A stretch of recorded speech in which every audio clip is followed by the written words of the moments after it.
4 મહિના પહેલા અડાજણ વિસ્તારમાં થયેલ ₹10 લાખની લૂંટને અંજામ આપનાર રીઢા આરોપીને ઝડપી પાડતી સુરત શહેર SOG police commissioner Shri Anupamsinh Gehlot નાઓએ સુરત શહેર તેમજ રાજ્યના અન્ય જિલ્લાઓમાં નોંધાયેલ ગંભીર ગુનાઓમાં ઘણા સમયથી નાસ્તા ફરતા આરોપીને પકડી પાડવા આપેલ સૂચના મુજબ અધિક police commissioner Shri Raghavendra Vats crime નાયબ police commissioner Shri Rajdeepsinh Nakum SOG નાઓના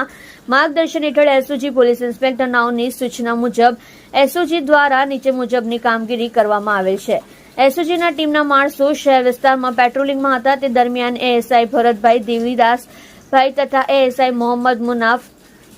ગુલામ રસુલ નાઓને મળેલ બાતમી આધારે ઈચ્છાપુર વિસ્તારમાંથી આરોપી સચ્ચુ ઉર્ફ કરણ રામ અવતાર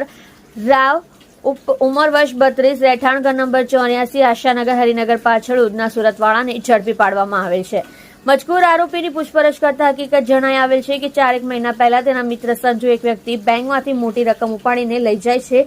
તે ટીપ આધારે તેણે તેના અન્ય મિત્રો રાકેશ ચૌધરી વિકી 25 તથા જાવી સાથે મળી અડાજણ ગૌરવ પથ રોડ પર આવેલા એસબીઆઈ બેંક ખાતે ફરિયાદી પૈસા ઉપાડી પોતાના મોપેડ ઉપર જતો હતો ત્યારે તે વ્યક્તિને રસ્તામાં રોકી તેને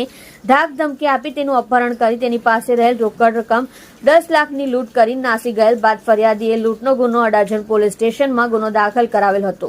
જે ગુનામાં પોતે આજ દિન સુધી પોલીસથી બચવા નાસ્તો ફરતો હોવાની હકીકત જણાવેલ હતી। ઉપરોક્ત આરોપી અડાજણ પોલીસ સ્ટેશન ગુના નંબર 2024 ઇપીકો કલમ 392 365 342 504 506 114 મુજબના ગુનામાં નાસ્તો ફરતો હોય જેથી તેના વિરુદ્ધ કાયદેસરની કાર્યવાહી કરી આરોપીને અડાજણ પોલીસને સોંપી આપેલ છે।